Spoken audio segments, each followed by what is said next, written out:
Сәлеметсіздер балдар. Бүгінгі география сабағымызда Аустралия одағымен танысамыз. Яғни бұл сабақта біз Аустралияның географиялық жағдайы және табиғат байлықтары, халқының саны, ұлттық құрамы, көші-қон мәселелері, өндіріс географиясы және ауыл шаруашылығымен танысады екенбіз. Аустралияның географиялық жағдайы айтатын болсақ, Аустралия құрлықты толып алып жатқан бірден-бір мемлекет. Жалпы оның жер көлемі шамамен 7,7 миллион квадрат километрді алып жатыр. Құрлық толық оңтүстік және шығыс жартышарда орналасқан. Жағалауларын тынық және үнді мұхиттары шайып жатыр. Мемлекеттік құрылымы. Аустралия 6 штаттан және 2 аумақтан тұратын федеративтік мемлекет. Аустралия мемлекеті Британ ұлттар бірлестігіне кіретін мемлекет екендігін біз алдыңғы сабақтардан білгенбіз. Жалпы мемлекет басшысы Ұлыбритания ханшайымы болып табылады. Ал елді өздері ұсынған сол Ұлыбритания ханшайымы тағайындаған генерал-губернатор басқарады екен. Австралияның елтаңбасымен танысыңдар. Яғни мұнда біз Австралияда ғана кездесетін қалталы жануарлар кенгуру және түйеқұс эму мен оның сурет бейнеленгенін көреміз. Елдің астанасы Канберра қаласы. Аборигендер тілінен аударғанда кездесу орын деген мағынаны білдіреді. Канберра Австралияның басты саяси құрылымының әкімшілік орталығы болып табылады. Қала тау етегінде орналасқан. Канберра елдің басқа қалаларына қарағанда теңіз жағалауында орналасқан. Мұның өзі жайлы өмір сүрудің кепілі болып табылады екен. Сіздер географиялық ашылулар тарихынан білетіндеріңіздей, Аустралия материгі ең соңынан ашылған құрлық болып табылады. Алғашқы рет 1788 жылы Аустралияның оңтүстік шығыс жағалауына жер аударылғандар тиеген 11 кеме келіп тоқтайды. Дәл осы жерде кейін Сидней деп аталатын алғашқы қоныс орын тебеді. Жалпы Сидней туралы сіздер білесіздер, 2000 жылы 27 жаздық Олимпиада ойындары өтті. Мұнда қазақстандықтар, соның ішінде Бекзат Саттарханов, Ольга Шишигина біздің елімізге алтын сыйлаған екен. Сидней жер шарындағы ең тартымды қалалардың бірі екен. Ол барлық әлемдегі қалалардың үлгісін ала отырып, планетадағы ең ірі қаржы орталығы атағына ие болғанымен, өзіндік ерекшелігін сақтап қалған. Парктер мен жасыл оазистердің санының көптігі бойынша Сидней планетадағы өзге қалалардан ерекшеленіп тұрады екен. Сиднейдегі басы көк тіреген көп қабатты үйлердің қасында орналасқан, көлемі 30 гектар алып жатқан король ботаникалық бағы солардың бірі екен. Және бір айта кететін ерекшелігі, бұл бақта көк шөппен жүруге, жатуға, ағаштарды құшақтауға және гүлдерді иіскеуге шақыратын жарнамалар бар екен. Австралия табиғат байлықтарына аса бай елдердің бірі екен. Табиғат байлығының негізін минералды байлықтар құрайды. Австралияның табиғи ресурстарының әлеуеттілігі дүниежүзілік орташа көрсеткіштен 20 есе жоғары. Ел боксит қоры бойынша бірінші орында, цирконий, уран қорынан бірінші орында, ал оларды өндіруден Қазақстан мен Канададан кейінгі үшінші орында тұрады екен. Сол сияқты көмір қоры бойынша әлемде 6-шы орында, марганец, алтын, алмаздың едәуір қорына ие. Солтүстік шығыс жағалауларында және солтүстік жағалау қайраңдарында мұнай мен табиғи газдың қорлары табылып отыр екен. Австралиядағы 20 ғасырдың 60 жылдарында игеріле бастаған темір кені елдің солтүстік батысындағы Хаммерсли жоталарында, сол сияқты Кинг жағалауындағы Кулан және Какато аралдарында, оңтүстік Аустралия штатындағы Мидлбек жотасында және Тасмания аралдарында табылып игерілу үстінде.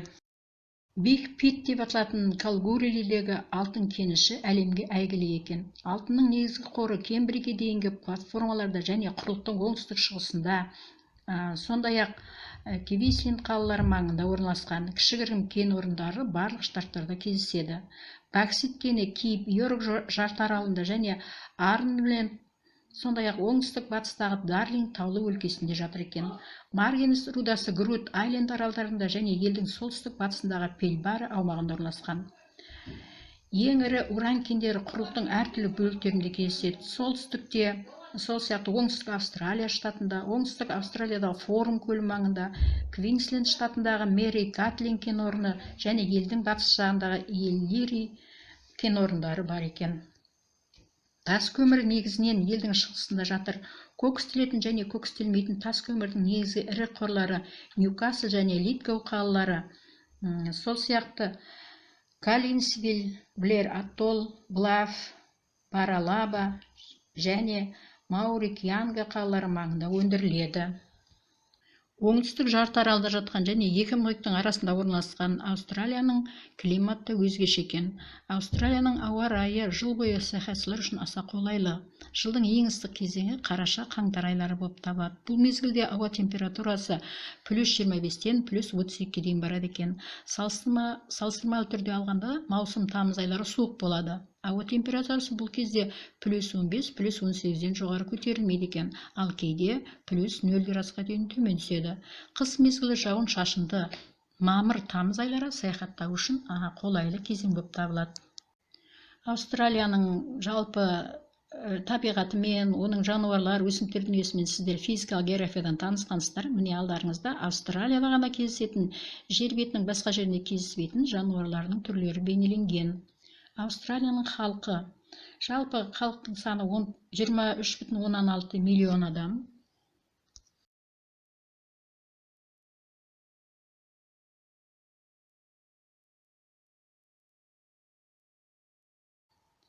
Жергілікті халық деп отқанымыз нәсілі австралиоид. Терісі қоңыр түсті, шашы бұйра, қара, мұрны жалпақ болып келеді.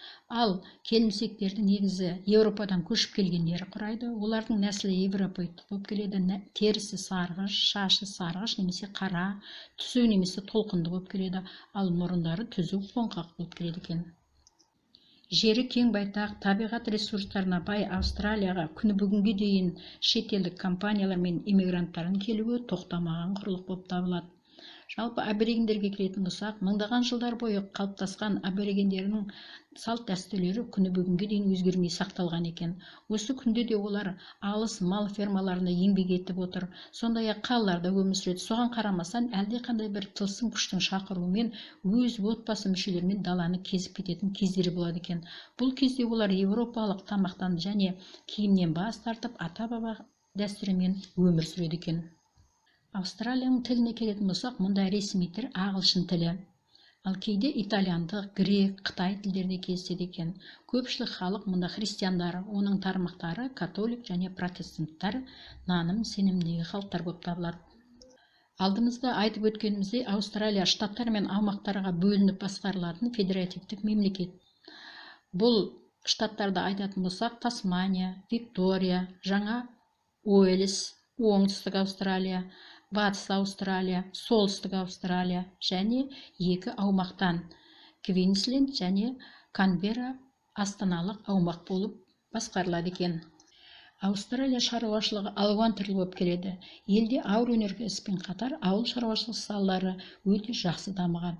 Олардың барлығы сонымен қатар заманға сай техникалық жабдықтауды бастан өткізіп отыр. Мұның өзі елді дамыған елдердің санатына қосып отыр екен. Жалпы елде химия, металлургия, машина жасау салалары жақсы дамыған.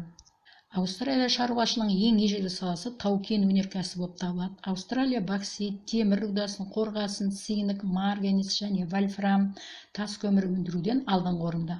Тау-кен өндірісінде өндірілген кеннің 99% басқа елдерге экспортқа шығарылады екен. Мысалы, вольфрам, уран сияқты кендер. Аустралия тау-кен өндіруші ұлы мемлекеттерінің бірі деген атаққа лайықты елдердің бірі.